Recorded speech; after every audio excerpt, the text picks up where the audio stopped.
Hello everybody, welcome back to another Bleach 5e video. Today we got quite a beefy video to go through, and I feel like most of them are going to be now, since it's going to be 3 months worth of like changes to these. So expect these videos from now on to be quite beefy. I'm going to have little areas, timestamps for people to go over to whichever section you want to really listen to. And things that you're more concerned about, and just to make it easier to navigate, because I expect this video to go on quite a while.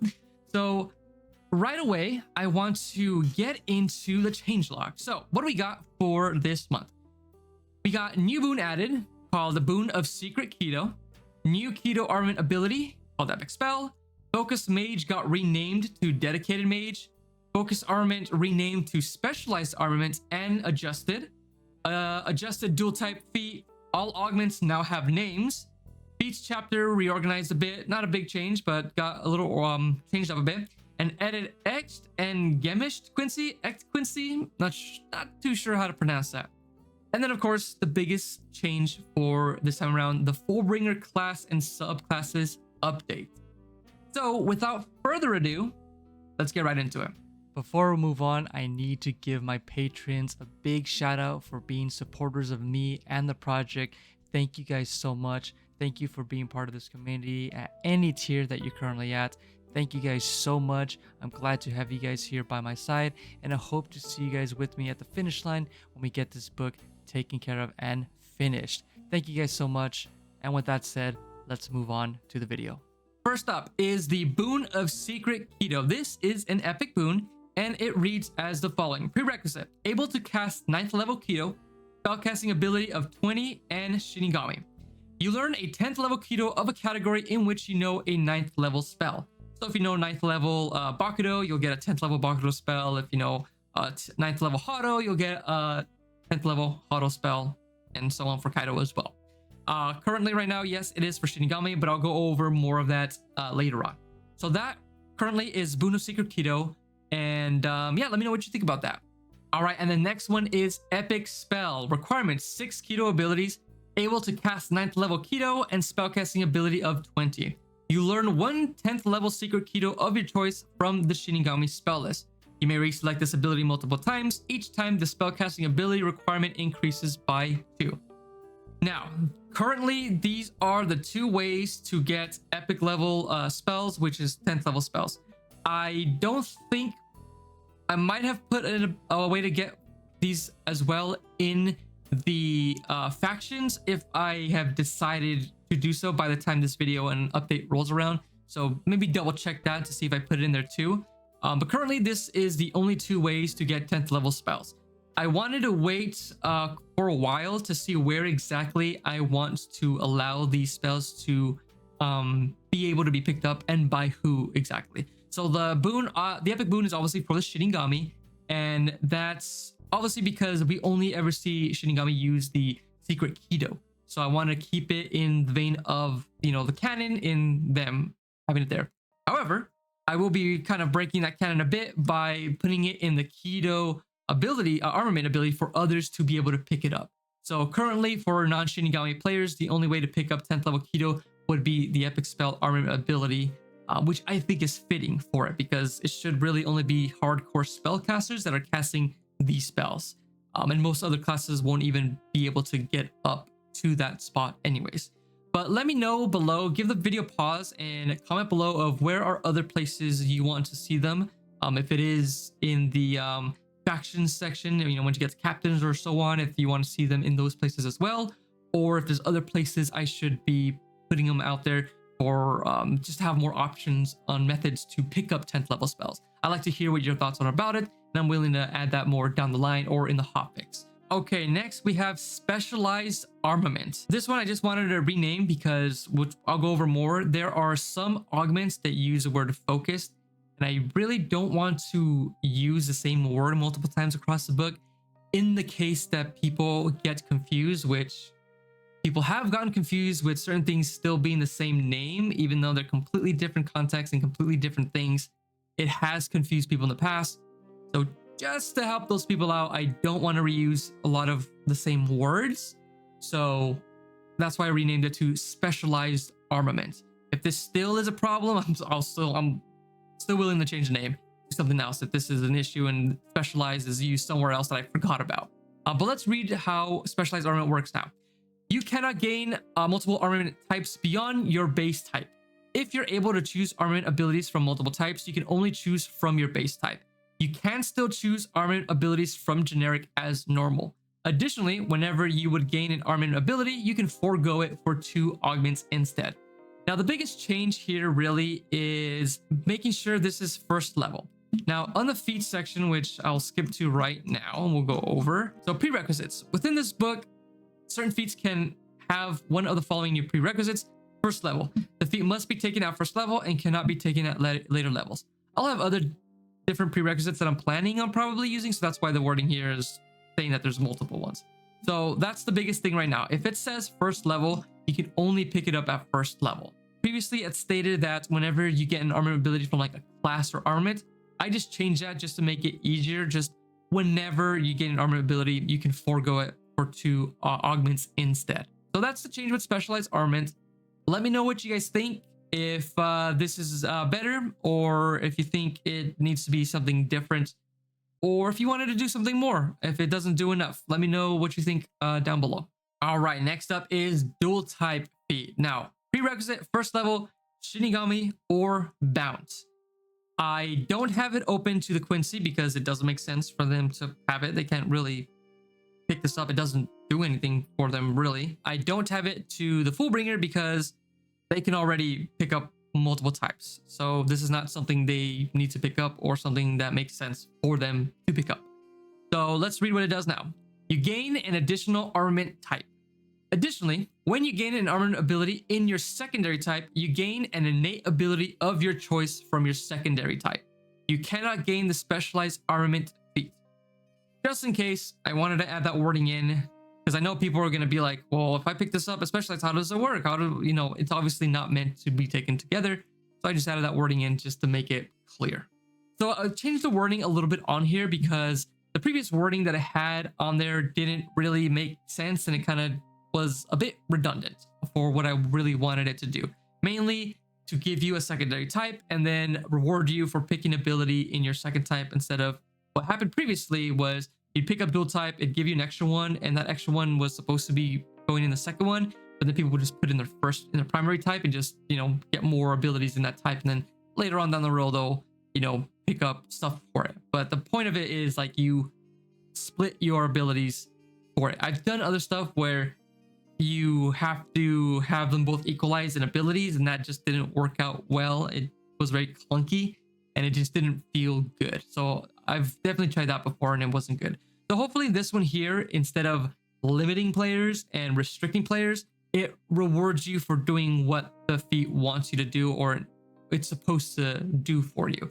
So previously you can only gain 1 innate ability, but now with dual type, when you pick up ability in that secondary type, you'll get an innate ability in that secondary type.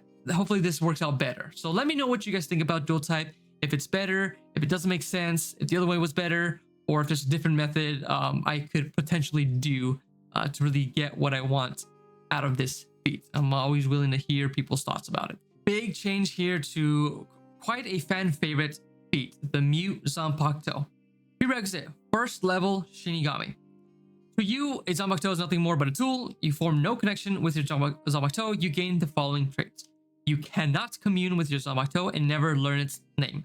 You can still activate Shikai.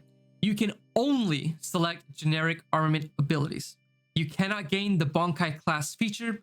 However, starting at level 10 while released, you're considered ascended and can select ascended abilities. Ooh, fucked up some wording there. I'll change that in a bit. Your Zanpakuto magic weapon bonus is doubled, and your Zanpakuto base damage dice is increased by 1 step. This was something that I've already kind of posted about and stated that something I kind of would want to be done to Mute Zanpakuto, and told people that's something you could be doing because it was a change I was already keeping in mind. And the biggest issue I was seeing with Mute Zanpakuto from people playing it, and I had a game too, a player that played it way back when, like early out, before I even like officially made Mute Zanpakuto was in the book, but had another player try it. It fell off pretty hard in like the mid-late game. It just wasn't doing enough damage. So I'm hoping now with the generic armament abilities, it helps out and it plays into that theme of still being able to power up, but you're not really using any of the armament abilities. And I feel like this really plays in really well with like Kenpachi, because I definitely feel like he's very generic and oppression type if you would go based off everything he does in the show. And then later on, he's able to, you know, be able to learn his Zanpakuto's name and commune with it and then get Shikai and all that stuff. Now, that's something I would like to do in the future as well, where you pick up this feat and then later on, maybe there's another feat where it kicks this off and then you go through the whole, you know, saucy backstory of, you know, you don't care about your Zanpakuto and later on you commune with it and you learn with it and you reconcile with your Zanpakuto like Kenpachi did, and then you get your Shikai and it's this really cool arc that your character goes through. That is something I want to plan, but I don't know how to implement that just yet. So I am putting more thought into that of how to go about doing that, whether it be a feat, a boon, or just add it to Mii Zanpakuto as well. Like, you know, what happens later on if something like that happens to your character. I'm not sure yet. So let me know below if you want to see something like that or how you think something like that would go. I'd like to hear your thoughts. And as well as the new Mii Zanpakuto, if you think this is enough or if there needs to be something else. I know they had some people who really want some kind of, you know, Bankai-ish bit like power-up ability to compete with those. But I think the point of Mii Zanpakuto is you're not getting those. You're sacrificing that for base power, just raw stats and power. So that's why I allowed it to go to generic. So you're still powering up by activating Shikai still and being released, but you're just not getting those other benefits that you normally would, being access to all those other, you know, fancy armament abilities.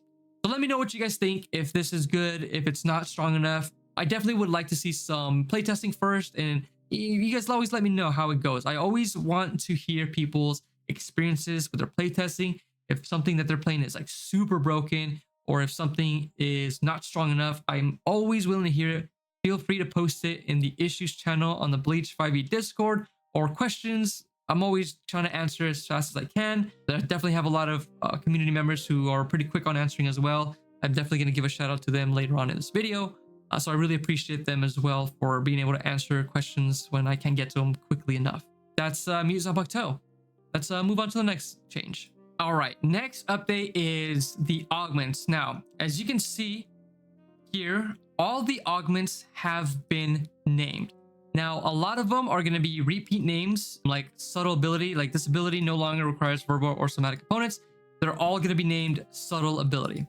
And other ones, they'll have their own names. And I also had a augment naming contest on Patreon a while back for people to recommend names for their favorite augments and abilities that they want names for. And I got quite a good amount of names given to me, some on the post and some DM to me and messaged over. So I did post on the Discord that the reoccurring augments were probably going to be named the same, but they could be changed, which is something I want to get everyone's feedback on. Now, as you can see, subtle ability, this ability is no longer requires verbal, like what I just said. This is the same one. And I wanted to keep it the same because now it makes it easier for people to reference each other. What ability augment they're referring to. Like, oh yeah, I got the subtle augment. I got the empower augment, which is anytime the damage dice scales by 1 step, it's just empower ability augment. So I wanted those really to be the same, but I am willing to change them to be more unique to its own type and more in theme with a naming scheme. But that's my thought process on why I wanted all those names to be the same across the board, so everyone knows what augment you're talking about. Because if say, like, for example, let me go over here. I had a really good one, Rhea, over on Patreon. They responded saying any of these for blood and power ability should be called Crimson Honing. Now, that's great. I love that name. It's fantastic. My only problem is if that is what it's called for blood, Crimson Honing, and then it's called, you know, something else in another name, if someone tells you what augment it is, you won't really know, because I don't expect people to memorize all the augments and know what they are. But if it's called Empower Augment, then you know, like, oh yeah, I got the Empower Augment. Oh, I know what that does. It increases the damage dice, it scales up. I took that twice, or someone else, same thing. Regardless, it's very agnostic and everyone knows what augment you're talking about. But then when it comes to certain things like this here, for the Bleeding Strike augment, ability, I have this augment called Grievous Wounds. So that way you know it's more in line with it, and it's really just for this ability and this type. let me know what you guys think, which route is more better. I definitely got a lot of really good names. Ria gave me a lot of good names. Shout out to Ria for giving some cool names for the blood. Some of them I couldn't use because they're names for these abilities that are like generic across the board, and I've already have these set in place for those. And then you had one too for any augment that would take away the need of weapon components, Red Ascension. To what I said earlier, I didn't want to use that name because Ascension is already like with Ascended, and I don't want people to try to get confused with them. So I didn't use that name for it, but it is a really good name. So that's it. I'm not going to go through all of them. You can go through and take a look at them. Like anything that does, like takes off V, it's going to be silent. All the same augments that are like reoccurring, they'll all be named the same. And also because they're named after like the meta magic from the sorcerer, so you'll see those names. Just also for any other like vanilla 5e people going into it, when they see these names, that will translate over and they'll know what those augments would do just from the name. And it's also why I wanted to use those names as well, that naming scheme from the meta magic. So let me know what you guys think regarding it. If you think screw it, don't, who cares about ease of use, make all of them unique to their own type, or if it is good where it's at. Yeah, just thought I'd like to hear your thoughts about that. Now we have the 2 Quincy sub races added to the book. This is the first iteration of them. I am willing to change them later on down the line, especially when I go over classes, which is going to be a big thing we're going to talk about after this when I get into the Fullbring update. So let's look at it. Gemischt and Echt Quincy. Most of the stuff here is from the wiki. I just posted on there because it's easy just to get some fluff on there. But let's look at what they do. The Echt Quincy. Your wisdom score increases by 1. You have advantage on Reiatsu checks from acute Reiatsu perception and acute Reiatsu control. Misspelling, I'll fix that. Spiritual bows do not require concentration. Hollow vulnerability. Hollow attacks, abilities, and spells deal an additional 2d6 damage to you. This is really to signify their pure-bloodedness, and what we learn by canon that Quincy are susceptible to hollows, and they don't have like any hollow antibodies to protect themselves from this, so they're very poisonous to them. So that's why they get the hollow vulnerability, and the Gemischt, as you can see below, they don't get it. And then of course, them being more pure-blooded, I feel like it makes more sense for them to get wisdom and have better Reiatsu perception and control because they're pure-blooded Quincy's and they have, they're very honed in on that ability. So let's look at Gemischt Quincy. They get their dexterity score increases by 1, half-breed versatility. You gain a Quincy feat of your choice, and then the warrior proficiency. The time and cost to craft physical bows is reduced by half. This really isn't talked about or done currently right now in the Quincy, but it is something I'm setting up for the future for them. So let me know what you guys think about this, if these are what you would like to see from these sub races from the Quincy. So I'm willing to change these. Like I said, this is just the first iteration of them for people to try out, see how it feels, and let me know what you think about it. Now, before I move on to the Fullbringer class, I want to go over the actual Fullbring Armament. There's only been one change made to it, and the change was Object Affinity. Choose a melee weapon from the weapons list in your player's handbook, and that's what your Fullbring turns into. Before, it used to just be any weapon, but now I have changed it to melee weapon specifically because I now have that new armament ability range form. And so I want to make sure if you're doing range, you're sticking to that. That's the whole point of it, and you're not skirting around it through this. Does this hurt some kind of builds and some niche, characters? Sure, but I wanted to keep it in line with everybody else. If you want to play range, you pick up range form or you play Quincy. That's the whole shtick of this setting and everything we see. They're all about melee and clashing with swords. It's the whole point about it. So that's the only change with the Fullbring Armament. Nothing else has changed. So real quick, I just wanted to get that out of the way before we get into the class. Finally, we get to Fullbringer. Now, biggest changes. All I did was do a minor nerf to spell points. The max level scaling has changed and gotten slightly better. The look of it, as you can see by it says level 1 Fullbring, level 2 Object Affinity, level 3 Fullbringer Manifestation. It is slightly different. Now, this is something I wanted to talk about before I go through it for people to keep in mind. The new D&D books are coming out, which is essentially D&D 5.5. My thought is doing all the updates that I have on the roadmap first, and then looking at the 5.5 changes and implement them where needed. Whether that is completely updating everything to mesh with those new rules, or just keep this as 2014 D&D and don't change it. I haven't decided what route I want to do, and I want the book to first come out, people to have a good amount of time playing it before I decide to change everything over to 5.5, because it's going to change, I'm assuming, a lot. So especially like just surprise gets changed. Like there's a lot of little things, but they have big changes and consequences to certain classes, armament abilities, and stuff like that. So I want the book to first come out before I make any changes. So that's my current thought process. Let me know what you guys think about that. But let's get right into the class. So we have level 1 Fullbring Object Affinity, and then at third level you have Fullbring Manifestation, which is the subclasses, what the subclasses are called for Fullbringers. I wanted each one to have their own unique name for it, like we normally do in 3.5 in 5th edition, except for like archetype. But I didn't want to name everything archetype. I wanted things to have their own unique name for flavor. So for Fullbringers, you have your manifestations, is what your subclasses are called. And we have Fullbring Manifestation at third level, and then a Fullbring Art at 5th, which we'll go over, and so on, going through all the way to level 20, where you get your epic boon. Now, I've made some changes fit in theme with some of the classes we see from 5.5, just to give people kind of a taste of what it would look like and what people think about it, to see if that's the kind of change I want to make. The biggest being is, as you can see, they get their ability or their subclasses at third level, the same with Shinigami.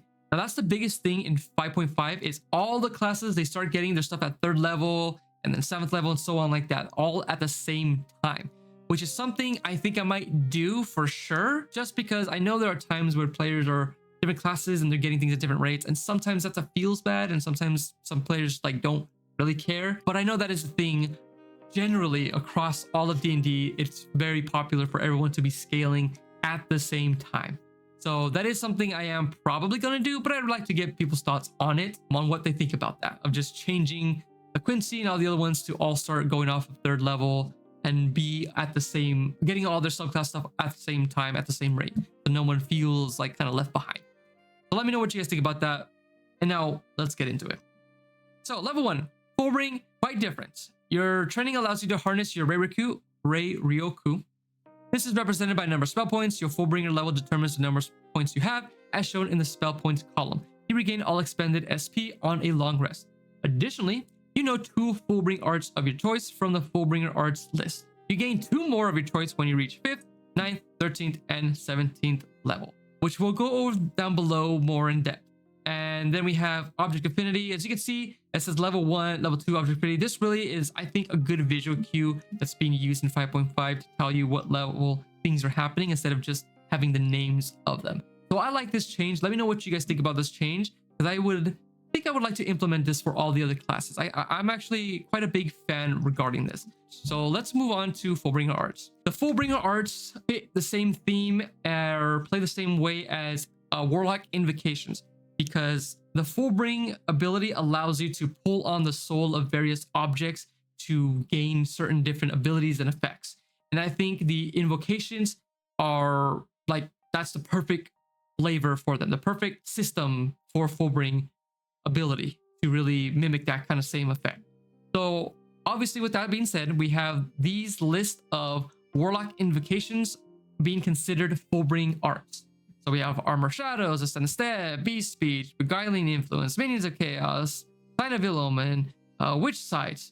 All these here are considered Fullbring arts that you can pick up. Now, of course, some of these your GM might not like, and they'll say you can't pick them up. These are the ones that I vetted through and looked through and thought, yes, these can be picked up as Fullbring arts. Doesn't mean that they're balanced and they don't clash with certain things, but just, yes, these things with their current wording, you can pick them up. They won't clash with any existing wording. Is really what I'm more worried about, is if it clashes with any mechanics that I've made. So I then have to put in this last part. If any Warlock invocation would require a Warlock spell slot, you can use your own class's spell slot instead. Now, I know some people might get confused and saying, hey, we don't use spell slots, we use SP. You are technically incorrect. What we do is, the system is you use SP to create a spell slot, and then you use that spell slot to cast said spell. We skip that process because we kind of just know SP and then you cast a spell which is good for most about anyone. But technically, that is what this system does. And you can even see it in the DMG. A little roundabout, a little confusing, but just for people to understand and know why this wording is this way. It's because technically we are using spell slots. Let's look at some of these. So as you can see here, Evasion is a Fullbring art, but it's only available at level 9 to the Assassin and the Dex 16. We got Accelerated Strike, an old Fullbring art. That's slightly better, I think. As a bonus action, you empower your next attack. You add your PB to the next attack roll you make. So next we have Arcana Unlocked. Choose one Kido of your choice from any class. A Kido you choose must be of a level you can cast or a cantrip. If the Kido is not a cantrip, you gain the ability to cast it once per long rest. If the Kido is a cantrip, you can cast it at will. You can select this Fullbring art multiple times. Each time you do so, you must choose a different Kido. Now this is, I believe, an existing invocation that had to get wording changed a bit to fit with the system. Fine-tuned kinetics, prereqs level 13 for the Psychomancer. Your telekinetic Kido costs 1 less SP. We got round 2, level 13 Brawler. During a combination on your turn, when it ends for the first time by failing an attack roll, as a reaction, you can spend 6 SP to start another combination. And yeah, a lot of stuff that empowers certain classes and then just other kind of generic good stuff. So definitely give them a read. Let me know which ones you guys like. And I definitely would like to add more, but I can't add too much because I don't really want to make the book really big. I already technically have basically 2 pages of Fullbring art, so I think that's good enough. But if there's something really cool, I am willing to add it. Let's go on to the first subclass. We got Brawler. Level 3, pretty much the same thing. Your proficient in strength saving throws. You can roll d4 in place of the normal damage of your unarmed strike. You can make an unarmed strike as a bonus action. Whenever you score a critical with an unarmed strike, you regain 1 SP. Now, I got some feedback regarding a Brawler and people wanting their unarmed damage to scale. And I did add that as a Fullbring art. So let's move on to level 3 martial techniques, which is different. Whenever you would make an unarmed strike, you can replace it with a martial technique. These are still considered unarmed strike. Additionally, if you would use the same martial technique consecutively in the same turn, you gain a cumulative -4 penalty on the attack roll for each consecutive time you've used it. For example, if Ishikawa would make a jab, cross, and then jab, there would be no penalty. However, if he would make a cross, jab, then jab again, that second jab would gain a -4 penalty on the attack roll. If he would jab for a third consecutive time, the third jab would be made at a -8 penalty. So that's really a clarifying and then upping up the penalty to ensure, because I've had people who get really big bonuses to the attack rolls and the previous penalty was nowhere near enough to stop them. So hopefully a -4 penalty is enough. So now let's go over to the martial techniques. So it's stated here whenever you replace it with a martial technique. So that means you now have the entirety of the martial technique list open to you from the get-go instead of picking them one at a time. Also to really help out with that change too, because sometimes you're stuck with just 2 that you're going back and forth and it's kind of boring. So now I have all of them open up. So let's go through them because they are slightly different than they are previously. So we have jab, 0 SP. On a hit, you deal extra damage equal to your proficiency bonus. Cross, 1 SP. On a hit, roll 1d4, you deal extra damage equal to the result and regain the same amount of SP. Hook, 1 SP. On a hit, you deal an extra 1d4 damage, and your next non-hook martial technique has advantage on the attack roll. Elbow, 2 SP. On a hit, you deal an extra 1d6 damage. The target makes a constitution saving throw. On a failure, they are distracted until your next turn. This one's a new one that I wanted to add in. Next up is knee, 2 SP.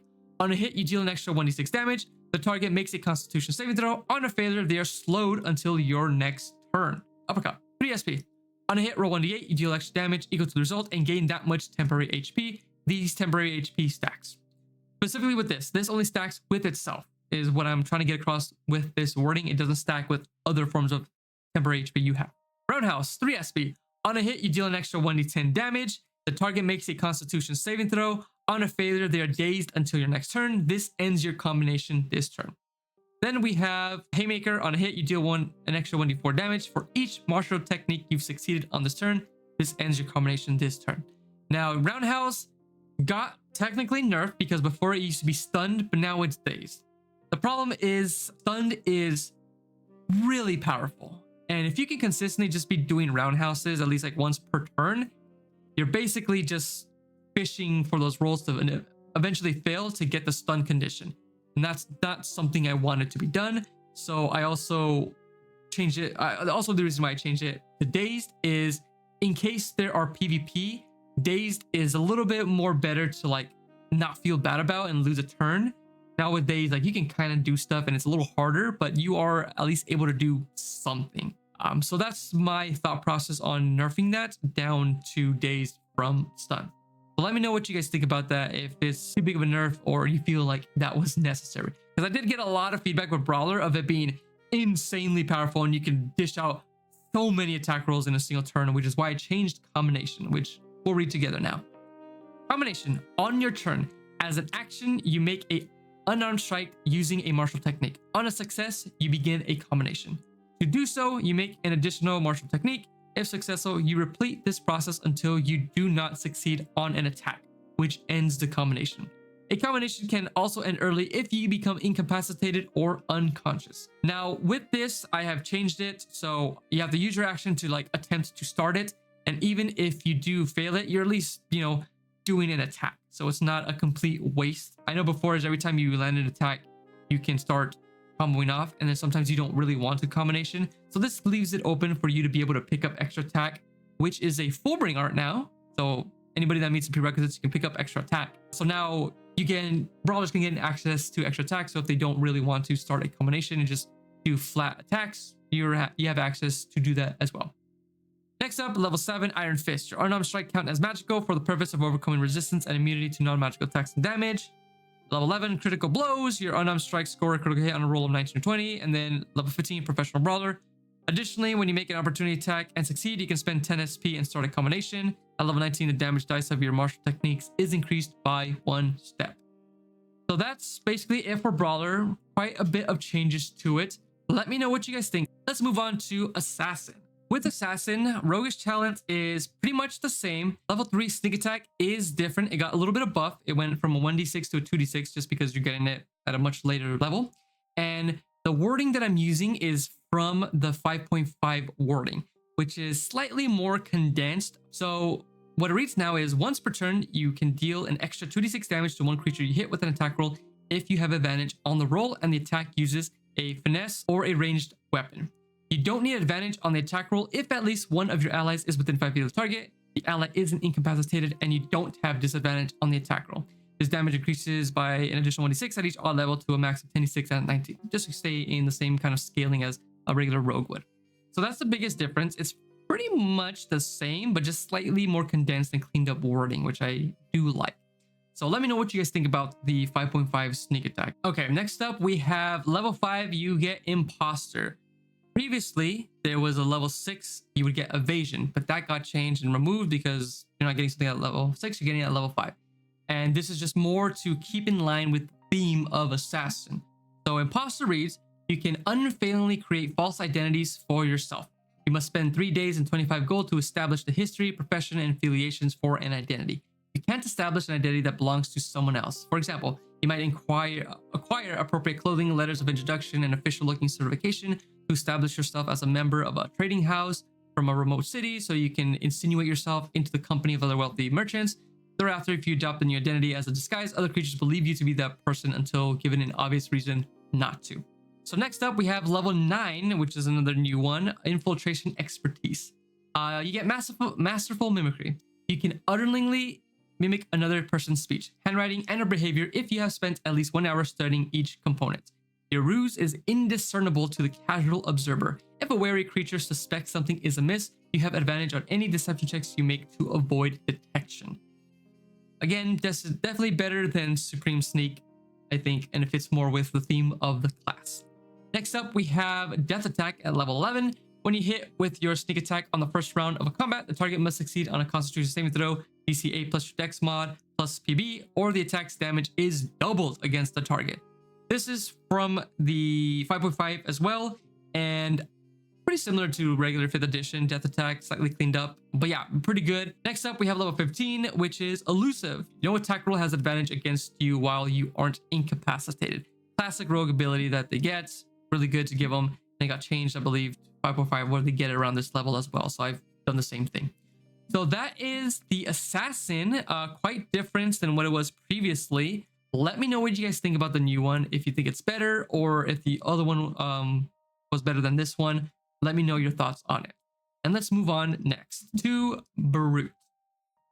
Now, Brute was previously known as Berserker, but I decided to change it.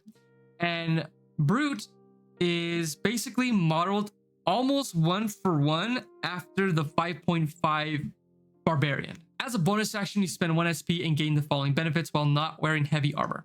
You have a resistance to physical damage, you are proficient in Constitution saving throws. Additionally, you have an advantage on strength and Constitution checks and saving throws. When you make an attack using strength and deal damage to the target, you deal +2 damage, +2 bonus damage. This damage increases to +3 at 9th level and +4 at 16th level.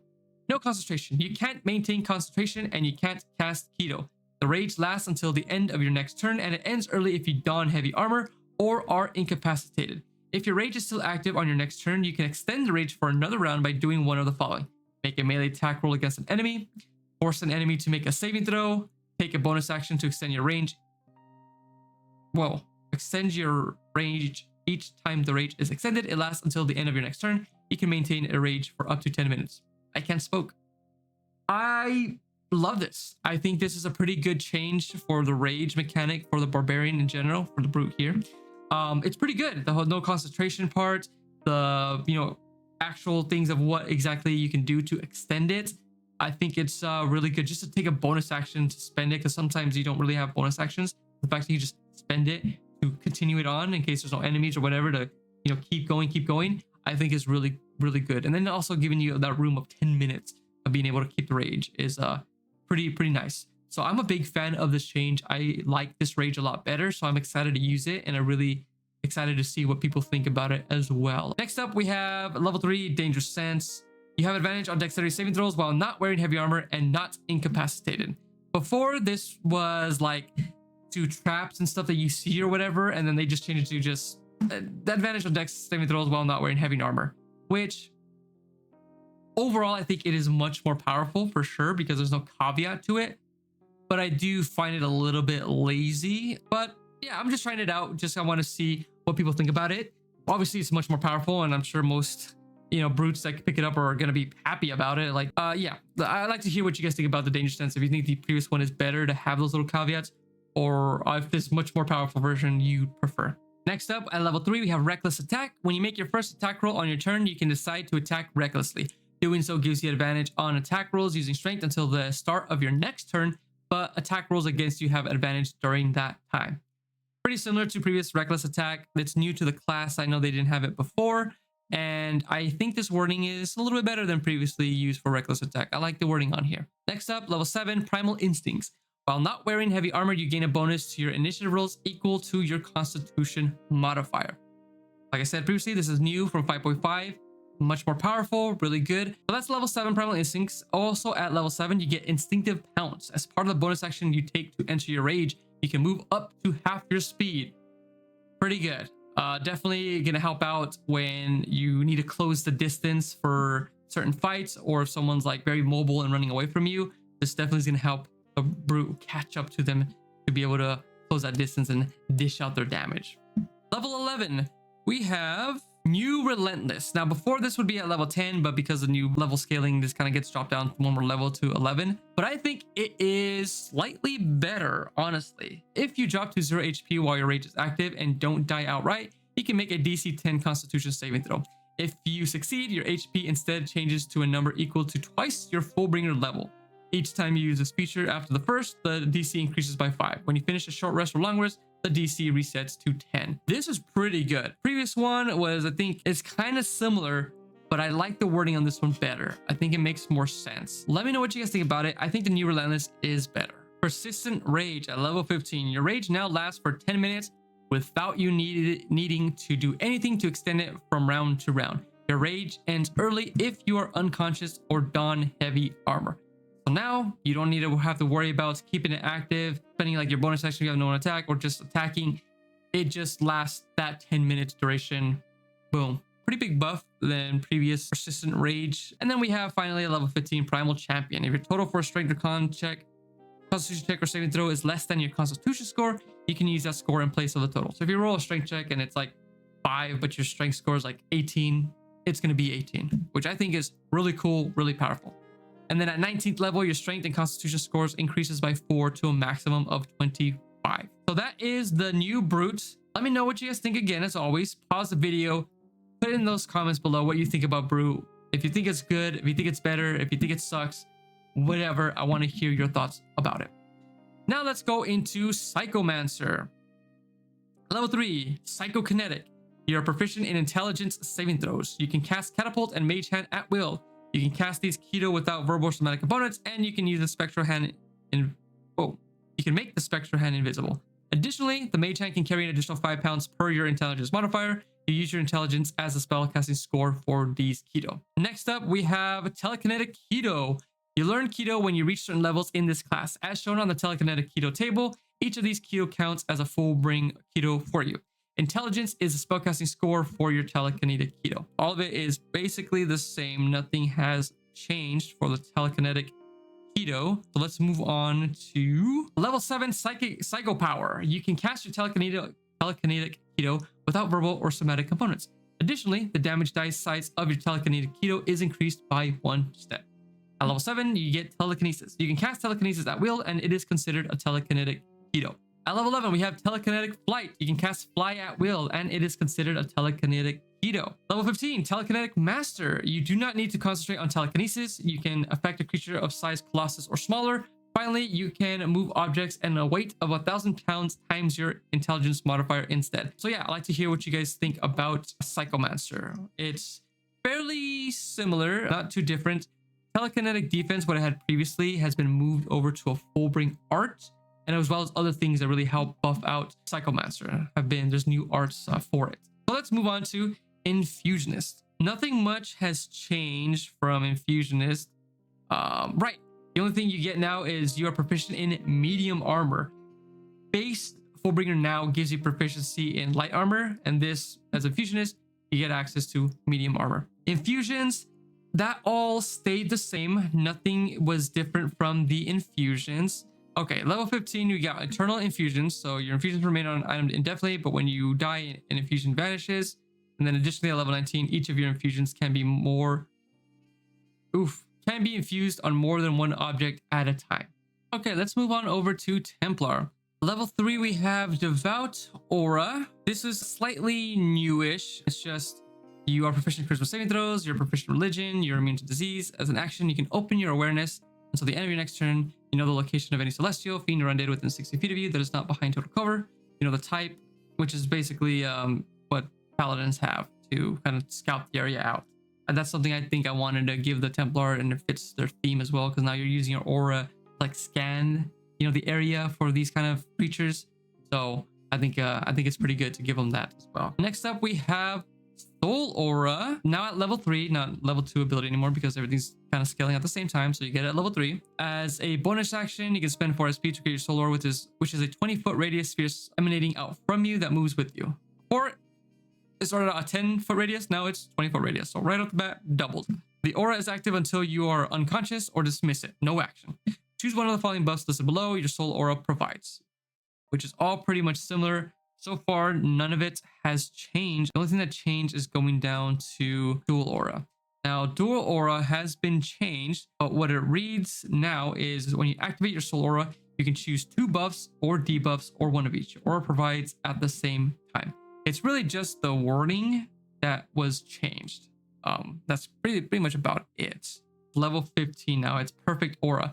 Previously, you had Persistent Aura at 14 and then Approved Dual Aura at 18. So that got changed. So now it's Perfect Aura. When you activate your Soul Aura, it provides 2 buffs and 2 debuffs of your choice at the same time.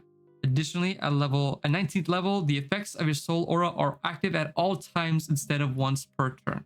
So now, if you have like Embolden, once per turn, when you or a friendly creature makes a saving throw, gain a bonus to the roll equal to your charisma modifier. So now it's active at all times instead of once per turn. So now you just basically remove once per turn. So that is it for the Templar and for the Fullbringer class. Right away, I know what people are thinking, and you probably have already commented below. Aesthetic DM, I don't see that any of these people are casters. What gives with that? Well, I'm glad you pointed that out. Let's mosey on over back up to the Fullbringer list. So we can see it right here. Spellcasting is a Fullbringer art now that any class can pick up as long as they meet the requirements for it, which is Intelligence, Wisdom, or Charisma 13. You choose the mental score that meets the prerequisite of this Fullbring art. It is now your spellcasting ability. You gain the spellcasting feature as the Shinigami, except you learn Kido from the human spell list. You cannot gain the Action Surge Fullbring art. So anybody can now have access to it as long as you meet it. So if you are in a melee class and you want to try to pick up some spellcasting and you have the ability to, put in your score, one of these scores up high enough to pick it up, then you can start casting spells to whether it be utility or do some other crazy build. I wanted to have that very open versatility for character creation when it comes to the Fullbringer, because I feel like that's their whole shtick as Fullbringers, because their Fullbring art and ability is very versatile, as we can see across all the Fullbring characters. Like, it's such a diverse cast of abilities and characters that they can do and have. So that's something I wanted to be able to emulate here with spellcasting, it being a Fullbring art for anyone being able to pick up. That's pretty much it. Okay, I want to give out a special shout out to two specific members of the BleachTYBW community. I want to give a shout out to Monarch and Chippy for being very active members of the community. Chippy especially for being able to answer questions for a lot of players when I'm not able to, and pretty fast. Usually gets to it. I don't know what time zone you're in, but you seem to be on it where I am, and I have notifications on, so I'm seeing things. The only real time I can't really answer questions is because I'm either asleep, I'm at work, or something. I'm doing something. So I really want to give a shout out to Chippy. I'll see if I can put it up on the screen here for you guys to see. As a thank you for being part of the community, I am promoting Chippy to a lieutenant. So for those who don't know, when you get to lieutenant and you get to captain, you have access to the Serite private channel, which is where I give a lot of early previews to captains and lieutenants about changes that I'm going to make to them to take a look at first before I post it on Patreon or post it on the Discord, just to get some thoughts. Or if I have something I want to talk about or something like I have in mind about doing, I'll post it on there to get thoughts about all the captains and lieutenants as well, to give me their thoughts about it. So Chippy, congratulations. Thank you for being part of the community. Thank you for helping out for helping me out in times that I can't get to things fast enough. I really appreciate it, and welcome to being a lieutenant. Monarch, I want to give a shout out to as well. He's very vocal in the suggestions and asking a lot of questions and being active as well.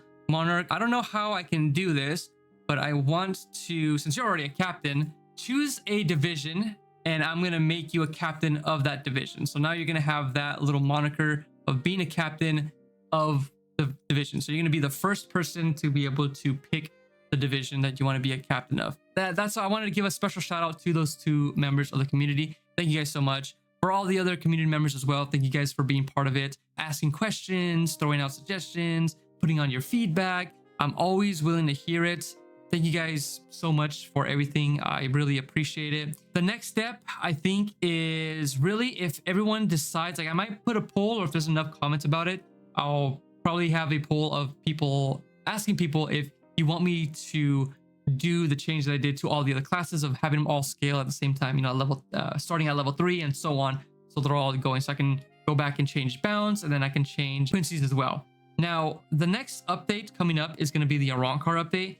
And I think I'm going to also do the Quincy update as well. They are kind of falling behind and they technically weren't added to the list, but I definitely think it's time to get back to them. So they're going to be part of it. I'm going to update the roadmap as well. So you'll see Quincy alongside the Arankar update. So they'll be getting updated at the same time. And the next update might just be those two changes to the book. I don't know if I'm going to have enough time to do anything else unless they're like pretty small stuff. So, all right, the Strift update, Arankar update, and the Quincy class update. I think it's just going to be those three things next update. Maybe some minor stuff like I did here on this update with like certain feats and changing wording around. Some stuff like that maybe. I do want to mention that coming up pretty soon, I want to try to do what I was doing earlier of the captain's meeting that I had on the Patreon once a month. I get access to a captain's meeting where we kind of talk about stuff, but not a lot of people were in the same time zone, so that kind of fell off pretty fast. So I would love to do that again, so then I can like have that dedicated day to go over some changes that I want to make to the book, get some feedback from captains and lieutenants. So that's gonna be it. Thank you guys so much. I'll hopefully can catch you on the next update. Don't forget to like the video, subscribe. It'll definitely help me out very much. And yeah, share it with everybody. Thank you guys so much. Have a good night.